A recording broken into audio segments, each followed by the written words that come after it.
ይህ አዋዜ ልዩ ሰበር ነው። የእስራኤሉ ጠቅላይ ሚኒስትር ቤንያሚን ኔታንያሁ ከኢራን ማስጠንቀቂያ በኋላ ከጦር አዛዦቻቸው ጋር ምሽግ ገቡ። ይሁንና የእስራኤል የደጀን ግንባር እዝ የኢራን ዛቻ ቢኖርም ለእስራኤላውያን የተለወጠ መመሪያ አለማስተላለፉ ታውቋል። የዕብራይስጥ ሚዲያዎች ከእስራኤል እንደዘገቡት ጠቅላይ ሚኒስትር ቤንያሚን ኔታንያሁ ከመከላከያ ሚኒስትራቸው እስራኤል ቃጽና የመከላከያ አውራዎቻቸው ጋር በመሆን ለሊባኖሱ ግጭት ምላሽ መስጠት እንዴት እንዳለባቸው እየተወያዩ ነው ይላል ዘገባው። ይህ በእንዲህ እንዳለ የኢራን ፓርላማ አፈ ጉባኤ እና በአሜሪካና በእስራኤል ምናልባትም ቁጥር አንድ የኢራን መሪ ተብለው የሚቆጠሩት ሙሐመድ ባጋር ቋሊባፍ ኢራን ይህንን የተጀመረውን የድርድር ግማሽ መንገድ ላይ ማቆም ብቻ ሳይሆን ከጠላት ጋር ፊት ለፊት ጦርነት ውስጥ ልንገባ እንችላለን ማለታቸው ተዘግበዋል። ከቋሊባፍ በፊት የፓርላማው ምክትል አፈ ጉባኤ ቀደም ሲል በሰጡት መግለጫ እስራኤል በሊባኖስ ቤይሩት ከተማ ደቡባዊ መዳረሻ ዳህየ የሄዝቦላውያን መናኸሪያ ነው የሚባለው ያደረሰችውን ጥቃት ተከትሎም በዛሬው ምሽት ኢራን በቀጥታ ወደ እስራኤል የሚሳኤል እሩምታ እንደምትከፍት መግለጻቸው አይዘነጋም። ዳንኤል፣ በአዋዜ አንድ ላይ ይህንን ዜና ጠቅሰን ሰርተናል። ከዚህ ሰዓት ጀምሮ ማለት ይቻላል በኢትዮጵያ ሰዓት አቆጣጠርና በኢራን ሰዓት አቆጣጠር መካከል ያለው የ30 ደቂቃ ልዩነት ነው። እስራኤልም አንድ ሰዓት ልትቀደም ወይም አንድ ሰዓት ወደኋላ ትሆናለች እንጂ የሰዓት አቆጣጠራቸው ከኛ ጋር በጣም የተመሳሰለ ነው። ስለዚህ እኔ እናንተ ይሄንን ስናወራ አሁን ሰዓቱ 2 ሰዓት ተኩል ነው ከምሽቱ። አድማጮቻችን ጋር ሲደርስ ደግሞ ስንት ሰዓት ላይ እንደሚሆን የምንመለከት ይሆናል። ስለዚህ ከዚህ ደቂቃ በኋላ በማናቸውም ሰዓት የኢራን ቦሊስቲክ ሚሳይሎች ወይም ሰው አልቦች በጋራ ወይም በተናጠል ኢራን ላይ ጦርነት ይከፍታሉ ብሎ ማስቀመጥ ይቻላል። በኢራን ዛቻ መሰረት ዳንኤል በ5.9 ሚሊዮን ብር ሙሉ ክፍያ ባለ 2 መኝታ የቦሌ ጉረቤት በሆነችው ጃክሮስ ላይ ኮምፓውንድ አፓርትመንት ቤቶችን ከሸዋሪ ሊስቴት 25% ቅናሽ የተደረገላቸውን ቤቶች በካሬ በ63,000 ብር ብቻ። ድርጅታችን ሸዋሪ ሊስቴት የሸዋ ሾፒንግ ሴንተር እህት ኩባንያ ሲሆን ባለፉት 2 ዓመታት ከ100 በላይ ቤቶችን አስረክበናል። አሁን ደግሞ ከ10% ቅድመ ክፍያ ጀምሮ ለሚከፍሉ በካሬ በ83,000 ብር ብቻ ባለ 2 መኝታ በ790,000 ብር ቅድመ ክፍያ ብቻና በ7.9 ሚሊዮን ሙሉ ክፍያ ባለ 3 መኝታ በ1.1 ሚሊዮን ቅድመ ክፍያና በ11 ሚሊዮን ሙሉ ክፍያ ይግዙ። ይህ ቤት ዋጋ ለ10 ቤቶች ብቻ ስለሆነ ይደውሉ። ዓለም ዶናልድ ትራምፕ እስራኤልን ሊባኖስ ላይ የምታደርሰውን ጥቃት እንድታቆም ከተናገሩ በኋላ ዛሬ ላይ የእስራኤል አየር ኃይል ጥቃት በመፈጸሙ ምክንያት ከኢራን ጋር ድጋሚ ወደ ነበረበት ጦርነት አሜሪካንም ጭምር ሊያስገባት ይችላል ወይ? ይሄ ነገር ከተደረገ አሁን ለምሳሌ ለምን የሚል ጥያቄ ታነሳለ። የእስራኤል የደጀን ግንባር እዝ የሚባል አለ። የኢራኑ የምክትል የፓርላማ አፈ ጉባኤ ደግሞ በውስጥ በኮሚቴ ውስጥ የመከላከያ ኮሚቴ ቃል አቀባይ ናቸው። ስለዚህ ከፍተኛ ባለስልጣናቸው የሙሐመድ ቋሊባፍ ምክትል ናቸው። ስለዚህ እኚህ ኢራናዊ የፓርላማ ከፍተኛ ባለስልጣን የሰጡት መግለጫ በማንኛውም መንገድ ተአማኒ ነው። ለምን ቢባል አንደኛ ከፍተኛ ባለስልጣን ናቸው። ሁለተኛ ደግሞ ከሳቸው አንድ ሳምንት በፊት የኢራን ውጭ ጉዳይ ሚኒስትር አባስ አርጋቺ እስራኤል ቤይሩት ላይ ጥቃት ብትሰነዝር ኢራን ቀጥተኛ ምላሽ ትሰጣለች የሚል ማስጠንቀቂያ አስቀምጠው ነበር። እነዚህን ሁለቱን ስታያይዝ በዛሬው ዕለት ኢራን የቀደም ሲል በዜናው ላይ የተገለጸውን ዳይ የሚባለውን አካባቢ መደብደቧ ሄዝቦላ ወደ ሰሜን እስራኤል 2 ሮኬቶች ከተኮሰ በኋላ ነው ብላ ገልጻለች።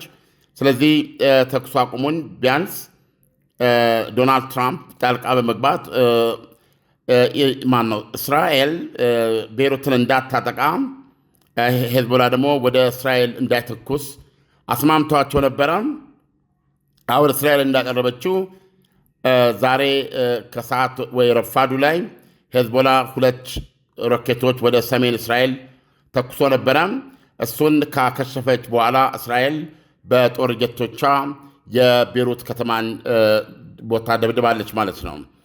ድብደባውንም ከማካሄዷ በፊት አሜሪካ እንድታወቅ ማድረጓን የሳውዲ አረቢያ አንድ የቴሌቪዥን ቻነል ገልጿል። ስለዚህ ይህን ተከትሎ ኢራን የሰጠችው ማስጠንቀቂያ ከአንድ ሳምንት በፊት እንደነበር ነው እና ይህንን ጥቃት ተከትሎ የኢራኑ ምክትል ቃል አቀባይ የፓርላማው ሰማዩን ተመልከቱ ብለዋል ዛሬ ምሽት። ስለዚህ በማናቸውም ሰዓት በኃይል በተያዘው በግዛት ነው ያሉት ለእስራኤል እውቅና ስለማይሰጡ የእስራኤልን አገረ እስራኤል ወይም አሬ እስራኤልን በኃይል የተያዘ ወይም የፍልስጤም መሬት ነው በሚል ነው እና የእስራኤልን ሕልውና አትቀበልም ኢራን። በዚህ መንገድ ነው የገለጹት እና ስነ ስርዓት እናስይዛታለን፣ ልክ እናስገባት፣ አቅሟን እንድታውቅ እናደርጋታለን የሚል መግለጫ ነው የሰጡት። ስለዚህም በዛሬ ምሽት በማናቸውም ሰዓት የኢራን አጸፌታ ወደ እስራኤል ይተኮሳል ማለት ነው። አሁን እዚህ ላይ የምታነሳው ጥያቄ ይሄ ሆኖ እያለ ጠቅላይ ሚኒስትሩም የባንከር ቢሮቸው ማለት ነው አክቹዋሊ ቢሮ ነው፣ የስብሰባ የሚያደርጉበት ውይይት የሚያደርጉበት ቢሮ ነው። ነገር ግን በጠላት መሳሪያዎች እንዳይመታ ደህንነታቸውን ሊጠብቅ የሚችል ስለሆነ ነው ምሽግ የምንለው።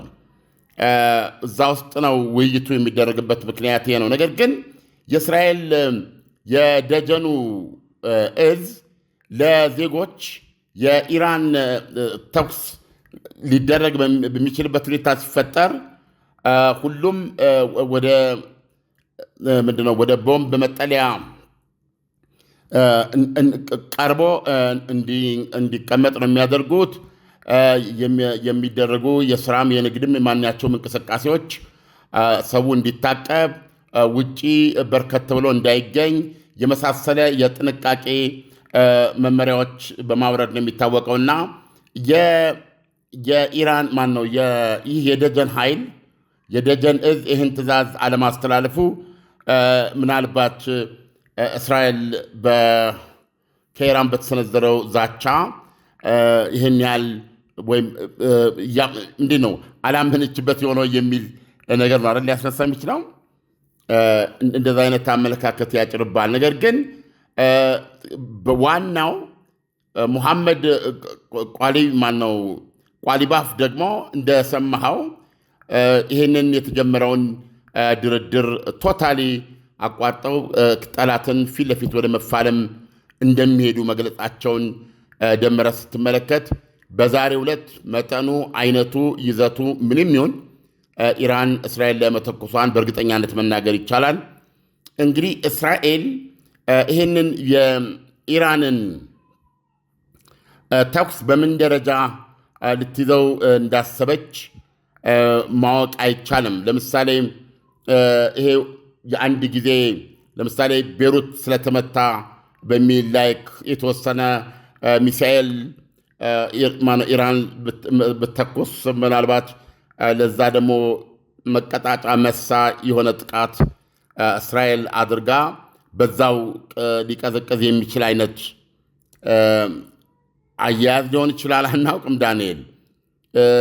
ወይም ደግሞ ይህንን ጦርነት ወደ ነበረበት ሊያፈነዳው እንደውም ወደ ባሰ ደረጃ ሊወስዱ የሚችል የከፋ ፍልሚያ የሚከፈትበት ቀን ሊሆን ይችላል ዛሬ። ዓለም እስራኤል ዛሬ ላይ በፈጸመችው ጥቃት ምክንያት የአሜሪካና የእስራኤል ወዳጅነት ሊያሻክረው ይችላል ወይ? ምክንያቱም ድርድሩ በእስራኤል ምክንያት ስለተቋረጠ ማለት ነው። ፕሬዚደንት ዶናልድ ትራምፕ ዛሬ አሜሪካ ውስጥ ለአንድ ቴሌቪዥን ሚት ዘ ፕሬስ የሚል ፕሮግራም ኢንተርቪው ሰጥተው ነበረ። በዛ ኢንተርቪያቸው ያስቀመጡት ነገር ቢኖር የሊባኖስ ጉዳይ ከዚህ ከኢራን ጦርነት ጋር ቀጥታ የሚያያዝ አይደለም ብለዋል። ይሄ ማለት ኢራን ከሄዝቦላ ጋር በተያያዘ ኢራን ላይ እስራኤል ላይ መተኮስ አለባት ብለው አያምኑም ማለት ነው ዶናልድ ትራምፕ።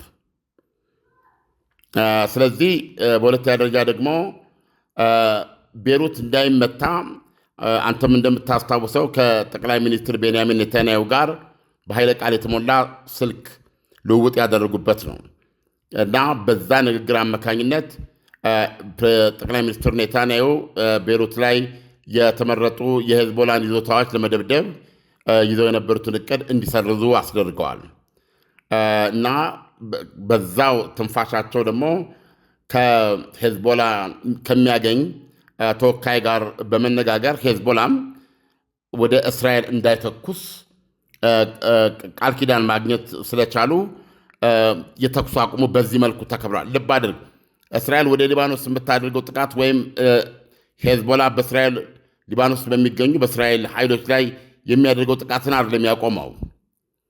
ሄዝቦላ ወደ እስራኤል ግዛት አይተኩስም። እስራኤልም ቤሩት ገብታ ኢላማ አትመታም ነበረ። ዛሬ ግን ሄዝቦላ እንግዲህ እስራኤል እንደገለጸችው ወደ ሰሜን እስራኤል ግዛት 2 ሮኬቶችን ተኮሰ። ይሄን በማድረግ ዶናልድ ትራምፕ ያመቻቹትን ተኩስ አቁም በመጣሱ እስራኤል ደግሞ ደሃዬ ቤሩት ደቡባዊ መዳረሻ ላይ ድብደባ አደረገች ማለት ነው እና ይህን ድብደባ ከማድረጓን በፊት ጉዳዩን ለአሜሪካ አሳውቃ ከአሜሪካም ይሁንታ አግኝታ ነው። ስለዚህ ዛሬ ኢራን ይህን ጦርነት ከእስራኤል ጋር ወደ እስራኤል ብተኩስ ይህ ጦርነት ከዚህ በኋላ ምን ሊሆን ይችላል የሚለው የምትወስነው እስራኤል ናት።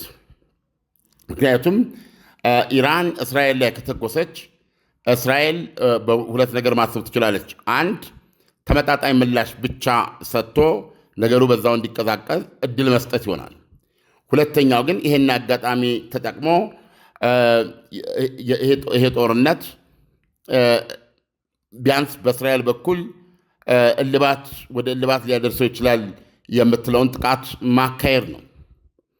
ይሄም ከኢራን ተመሳሳይ ምላሽ ነው የሚያመጣው። ምክንያቱም አንዴ ኢራን እስራኤል ላይ ከተኮሰች እስራኤል የምትሰጠው አጸፌታ ራሱን የቻለ ጉዳይ ስለሆነ ለዛ ደግሞ ኢራን መስጠቷ ስለማይቀር ቤዚካሊ ጦርነቱ ነው የሚፈነዳው። ስለዚህ ትልቁ ጥያቄ የሚሆነው የፋመ የጋመ የስድስቱን ቀን የ40 ቀኑን ጦርነት የ6 ሳምንቱን ጦርነት የሚያስንቅ የአሜሪካንን ልዕለ ኃያልነት የሚያሳይ ተብሎ ከ2 እስከ 3 ሳምንት እንዲካሄድ የታቀደ የአየር ድብደባ እቅድ ቢሮአቸው ጠረጴዛ ላይ ያሉ ዶናልድ ትራምፕ የጦር አዛዦቻቸው የማዕከላዊ እዙ እቅዱን አዘጋጅቶ ለዚህ የሚበቃ ኃይል ሙሉ ዝግጅት እንዳለ ገልጾ ሰጥቷቸው የእሳቸው ውሳኔ በሚጠበቅበት ሰዓት እሳቸው ግን በድርድሩ መንገድ አንዳች ውል አግኝተው ጦርነቱን ለመቋጨት እንጂ ወደ ጦርነቱ ለመመለስ እንደማይፈልጉ በተደጋጋሚ ሲገልጹ ቆይተዋል። ነገር ግን በዚህ ምክንያት አሁን ጦርነቱ ቢነሳ በእስራኤልና በአሜሪካ መካከል ሊነሳ የሚችል መጥፎ ስሜት ሊኖር አይችልም። ዳንኤል፣ እዚህ ላይ እንደሰማኸው ቤሩት እንዳትመታ ለጠቅላይ ሚኒስትር ቤንያሚን ኔታንያሁ በሰጡት ማሳሰቢያ መሰረት እስራኤል ቤሩትን ሳትነካ ነው የቆየችው። አሁን ዛሬ ቤሩት ላይ እስራኤል ድብደባ ያደረገችው ይሄንን ቃል ሄዝቦላ ስላፈረሰ ነው የምትለው። ሄዝቦላ መጀመሪያ 2 ሮኬቶችን የእስራኤል ሰሜናዊ ግዛት ላይ ተኮሰ ነው እና ይሄ መሆኑንም ለአሜሪካ ነግራ፣ አሜሪካ ደግሞ ተኩስ አቁሙን በዚህ መንገድ ሄዝቦላ ከሰበረ ማድረግ ትችያለሽ የሚል ይሁንታ አግኝታ ነው እስራኤል እያደረገች ያለችው። ስለዚህ በዚህ ምክንያት ድርድሩ ቢቋረጥም ሆነ ጦርነቱን እንደገና ቢያገረሽ አሜሪካ እስራኤልን ተወቃሽ የምታደርግበት ምንም ምክንያት የለም፣ በግልጽ እንደሚታየው ማለት ነው። ምናልባት ልናነሳ የሚገባው ጥያቄ ለምንድን ነው ሄዝቦላ የተኩስ አቁሙን ጥሶ እስራኤል ላይ እነዛን ሮኬቶች ሊተኩስ የቻለው? ምናልባት ሄዝቦላና ኢራን ከእስራኤል ጋር ይህንን ጦርነት መግጠም አስፈላጊ ነው ብለው ስላመኑ ሁኔታዎችን ለማመቻቸት ነው ወይ? እና እነዚህ ሁኔታዎች ናቸው ያሉት። ዞሮ ዞሮ ትልቁ ጥያቄ በማናቸውም ሰዓት በእርግጠኛነት ነው የምነግርህ የአሜሪካን የዶናልድ ትራምፕን ሰበር በማህበራዊ ድረገጻቸው እንሰማለን። አሜሪካ ኢራን ይሄንን ዛሬ በዛተችው መሰረት እስራኤል ላይ የምትተኩስ ከሆነ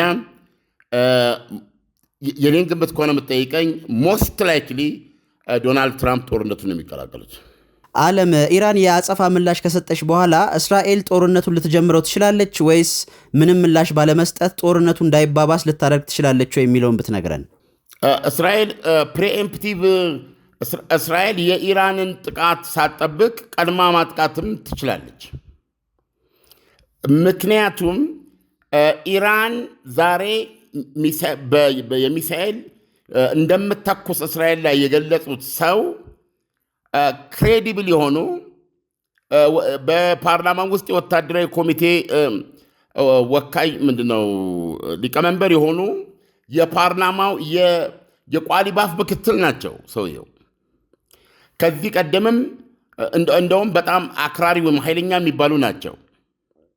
ስለዚህ ዛሬ የሰጡት ማስጠንቀቂያ ከመሬት ተነስቶ የመጣ ሳይሆን ውጭ ጉዳይ ሚኒስትራቸው ከሳምንት በፊት በሰጡት ማስጠንቀቂያ መሰረት ነው። እስራኤል ቤሩትን ከመታች፣ ከቤሩት ውስጥ ጥቃት ከፈጸመች ኢራን እስራኤል ላይ የሚሳኤል ሩምታ ትከፍታለች በማለት አስቀምጠዋል ውጭ ጉዳይ ሚኒስትሩ ከሳምንት በፊት። ስለዚህ ዛሬ እስራኤል ቤሩትን መታለች፣ ምክትል የፓርላማ አፈ ጉባኤውም ስለዚህ ዛሬ ኢራን እስራኤልን መቅጣት ትጀምራለች፣ ሰማዩን ተመልከቱ ነው ያሉት። ስለዚህ የኚህ ከፍተኛ ባለስልጣን ቃል ተራ ጉራ ነው ተብሎ ሊናቅ አይችልም ዳንኤል። ስለዚህ ኢቭን በዚህ ሰዓት የእስራኤል የጦር ጀቶች ወደ ኢራን እየሄዱ ሊሆን ይችላል። ምክንያቱም ይህን የተናገሩት ባለስልጣን ከፍተኛ ባለስልጣን ናቸው። ምን ለማለት ነው? ዞሮ ዞሮ ዛሬ ኢራን እስራኤል ላይ መተኮሱ አይቀርም ማለት ነው። ስለዚህ እስራኤል ደግሞ ይሄንን ተኩሱ ራሱ የሚኖረው አደጋ ይዞ ነው የሚመጣው። ስለዚህ ከዚህ በተነሳ የእስራኤል ምላሽ ምን ይሆናል? ከዛስ በኋላ እነዚህ ሁለት ሀገሮች ፍሬ ሊይዙ የሚችሉበት ሁኔታ አለ ወይ የሚል ጥያቄ ቢነሳ ቢያንስ የተወሰነ ጊዜ የከፋ ግጭቱ ሳይገቡ በፊት ሊያስቆማቸው የሚችል አይኖርም። ምክንያቱም እዚህ ውስጥ ያለው የሀገራቱ ብሔራዊ ጥቅም ነው። ስለዚህ አሁን በእስራኤል በኩል አሁን ጠቅላይ ሚኒስትሩ ምሽግ ውስጥ ለዚህ በሊባኖስ በኩል ላለው ችግር እንዴት አይነት ምላሽ መስጠት አለብን የሚል ምክር ነው ያሉት። ስለዚህ አሁን ሄዝቦላ አብቅቷል፣ አክትመዋል እንዳልተባለ አሁን በከፍተኛ ሞራል ጥቃት ቢደርስበትም ነገር ግን ኃይለኛ የመዋጋት ሞራል ይዞ ነው የተነሳው። ስለዚህ አሁን ኢራን እንደገና የተጋትሮ ተራዳዋን በሙሉ እንደነበር የማንሰራራት ከፍተኛ ዓላማና ዕቅድ አላት። አንዱ ማሳያ ዛሬ ጋዛ ውስጥም እንደዚህ ወደ 10 ሰዎች ተገድለዋል የሚለው አንድ ተሽከርካሪ ተመቶ፣ ለምሳሌ ዛሬ በእስራኤል አንድ ከተማ የሽብር ድርጊት ተፈጽሟል የሚል ዘገባ አይቻለሁኝ ከታይምስ ኦፍ እስራኤል። አንድ ሪዘርቭ ተጠባባቂ ወታደር ተገድሏል። አንድ አረብ እስራኤላዊ የከፈተው የተኩስ ሩምታ ነው። በቁጥጥር ስር ለማድረግ ችለዋል አንድ ከተማ ውስጥ እስራኤል ውስጥና ይሄንን ጥቃት የሐማስ ወታደራዊ ክንፍ ኃላፊነት ወስዷል። ስለዚህ አሁን የምትመለከተው ኢራን የነበረ አቅሟን ለማንሰራራት የቆረጠች መሆኗን ነው የምታየው። ስለዚህ ይሄ ደግሞ በእስራኤል ሕልውና ላይ እንደገና በአንገቷ ላይ ሸምቀቆ የማስገባት ስለሚሆን ይሄንን ደግሞ ለማክተም በእስራኤል በኩል ሊኖር የሚችለው ምላሽ ከባድ ነው የሚሆኑ። ስለዚህ እነዚህ ሁለት ሀገሮች መራራ ጦርነት ውስጥ ነው የሚገቡት ማለት ነው። ትልቁ ጥያቄ ትልቁ ኢፍ ዶናልድ ትራምፕ ከዳር ሆነው ይመለከታሉ ወይስ ይህን ጦርነት ይቀላቀላሉ ነው። ዳንኤል ዓለም፣ ለትንታኔው በጣም አመሰግናለሁ። በድጋሚ በሌላ ሰበር ዜና ተመልሰን እንገናኛለን ብዬ አስባለሁ። እስከዛው መልካም ምሽት ይሁንልህ። መልካም ምሽት። በ5.9 ሚሊዮን ብር ሙሉ ክፍያ ባለ 2 መኝታ የቦሌ ጉረቤት በሆነችው ጃክሮስ ላይ ኮምፓውንድ አፓርትመንት ቤቶችን ከሸዋሪ ሊስቴት 25% ቅናሽ የተደረገላቸውን ቤቶች በካሬ በ63 ሺህ ብር ብቻ። ድርጅታችን ሸዋሪ ሊስቴት የሸዋ ሾፒንግ ሴንተር እህት ኩባንያ ሲሆን ባለፉት 2 ዓመታት ከ100 በላይ ቤቶችን አስረክበናል። አሁን ደግሞ ከ10% ቅድመ ክፍያ ጀምሮ ለሚከፍሉ በካሬ በ83 ሺህ ብር ብቻ ባለ 2 መኝታ በ790 ሺህ ብር ቅድመ ክፍያ ብቻና በ7.9 ሚሊዮን ሙሉ ክፍያ ባለ 3 መኝታ በ1.1 ሚሊዮን ቅድመ ክፍያና በ11 ሚሊዮን ሙሉ ክፍያ ይግዙ። ይህ ቤት ዋጋ ለ10 ቤቶች ብቻ ስለሆነ ይደውሉ።